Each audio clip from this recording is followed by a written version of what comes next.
কোরিয়াতে স্যালমন ফিশও প্রচুর প্রিয়। এই দেখেন অনেক অনেক দামি মাছ, পিস পিস করে রাখছে পলিথিন দিয়ে আটকে।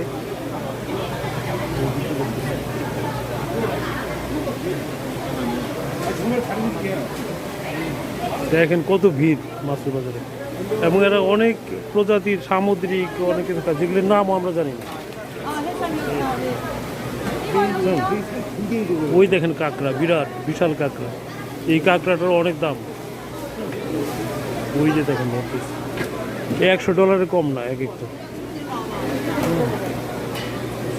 যাদের পয়সা আছে দেখেন তারা গেল। এই দেখেন এই ধরনের মাছ মনে কখনো দেখেন নাই, আমার জীবনে প্রথম দেখলাম। এই যে কালো মাছটা দেখলাম,